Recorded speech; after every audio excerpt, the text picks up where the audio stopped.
USA Mexico 0-0 at the Azteca.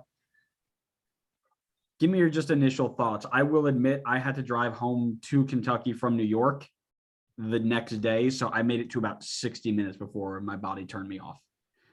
Yeah. So Didn't miss much, evidently, but this is a game where it's one of those games where if you start out and say prior to the game, we're walking home with a point away at the Azteca, you're like, okay, that's not a bad result. And I still don't think it's a bad result. But the way we played, we were the better team, and we should have came home with 3 points and had a win. Our first World Cup qualifier win at the Azteca. So that hurt a little bit.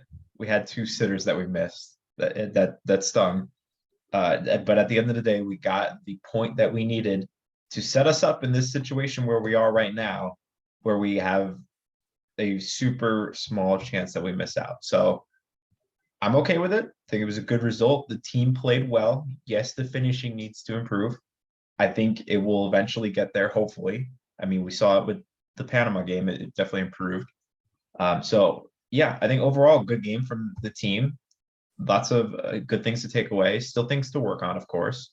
But I will take a draw at the Azteca almost any day of the week. I'm 100% with you there. When I woke up and saw 0-0, I was happy. When I read the messages saying we should have won, I was still happy. I don't think it's such a bad thing that there's something to take from it. The fact that we were able to walk away and say we should have taken 3 points away from home at the Azteca. There are times early in men's national team life where that was never going to be the case, where a 0-0 was the best thing we were pushing for. The fact that 0-0 is one of the worst results of this window possibly at the Azteca is phenomenal.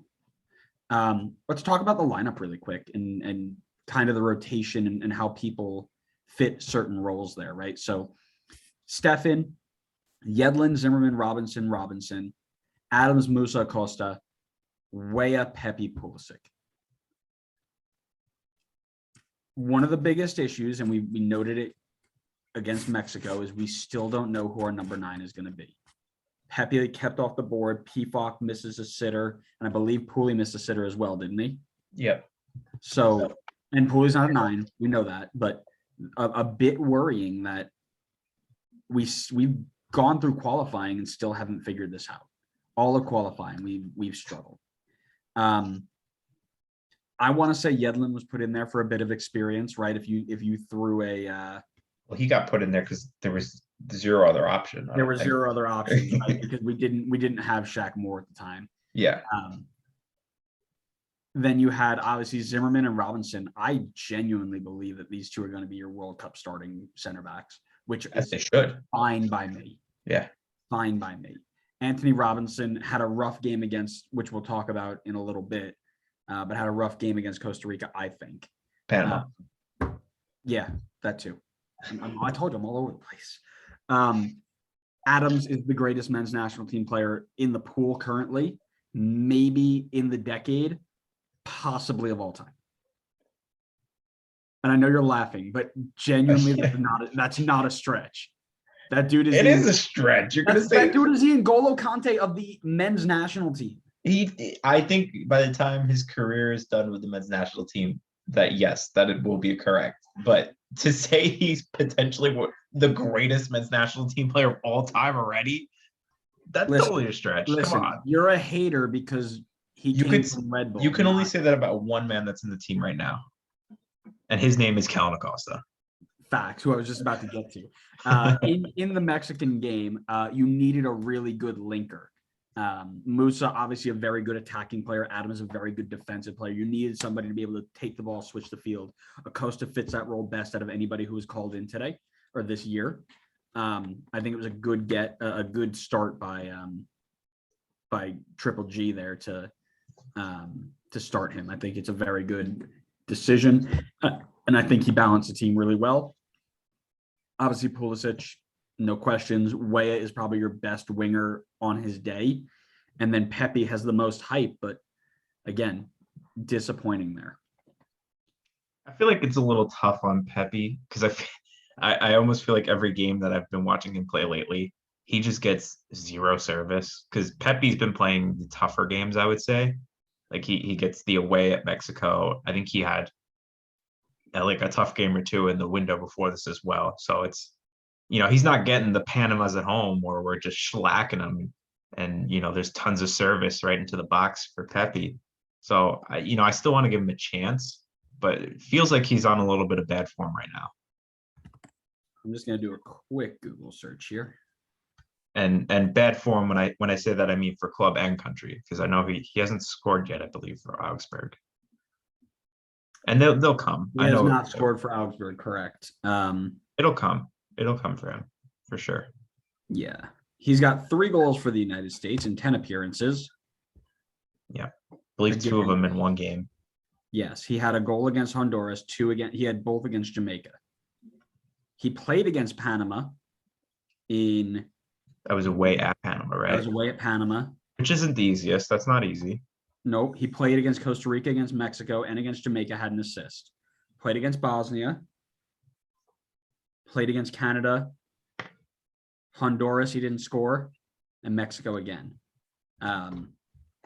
So yeah, you're absolutely right there. He has definitely had, if you had to pick, he has had the toughest set of games of any of the men's national team strikers, but that excuse doesn't fly when we get to the World Cup, right?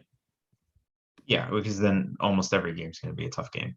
Correct. But I don't think that it's not like he can't perform against good teams. The ball almost never gets to him when we're in these games because we can get into this later on, but we lack a playmaker big time. Like if Gio's not in or like Luca De La Torre, we don't have a facilitator. Sure, definitely. And again, I don't necessarily think Greg's system needs a playmaker. And that's just the way it's set up. You have Pulisic, who's going to be your natural creator when he gets into space and creates those diagonal sprinting runs, right? He'll be your natural creator. Robinson loves to get high. Shaq Moore loves to get high. Which is an issue. Can't have both of them getting high. I know. Right, but they're both very, the attacking fullbacks get in very, very well, and your wingers kind of tuck inside as well. So, yeah, that's just the way the system works. And I'm not saying we don't need one. I'm just saying it might not necessarily be absolutely 100% like we can't play without one. Mm-hmm. So that's just me. Yeah, we'll have to figure out the number 9 at some point. Obviously, we have a decent amount of months here. I think a lot of it is going to come down to who's in form for club when the decision has to be made. So we shall see. A lot of guys in the mix, though. Sure. Yeah, absolutely. I'm just quickly watching over these highlights again. Where is the executive order to ban Memo Ochoa from playing against us every time? Because I'm so tired of watching this guy. It's in progress. It's only a few years away. You got to figure. You think until it's not. He's gonna be 50 He's years old. He's gonna Brady us and play forever. Oh God! He's gonna have a cane in goal. He's gonna be saving balls with the cane. Man, as a goalkeeper, I respect the hell out of him. He's awesome. But I'm trying to find this PFOC. Oh, PFOC. That's not good. I just saw it. Yeah, it's not good. Oh, that's really not good. Gio Reyna's like, dude, you were garbage. You know who finishes that? Erling Haaland. Why can't I be playing with Erling Haaland right now? Giassi's artist finishes that. No, he doesn't. We watched that. He doesn't do that. Yeah. Let's talk about Gio Reyna for a second. Gio Reyna in 30 minutes of play, basically, has been the single best American on the field, both games. His ability to run at defenders, slice and dice, and make people miss. He has that little bit about him, that little, F you, I'm better than you and I'm going to prove it today. And that's really awesome. I'm really enjoying the way that he plays, and I'm really enjoying that because somebody tweeted it, but I couldn't agree more. The US is always better when they're playing with that sort of attitude, right? Think about Dempsey, think about Jermaine Jones, think about those players who are just like, I'm better than you. I'm going to prove it. I'm going to get in your face when you think you're better than me. It's just so much fun to watch him play again. Because again, him, Adams, Pulisic, all of them were just like, yeah, what's up? We're better than you. We know it, and we're going to prove it every time we step on the field. Awesome. Just so cool. Yeah, it's great.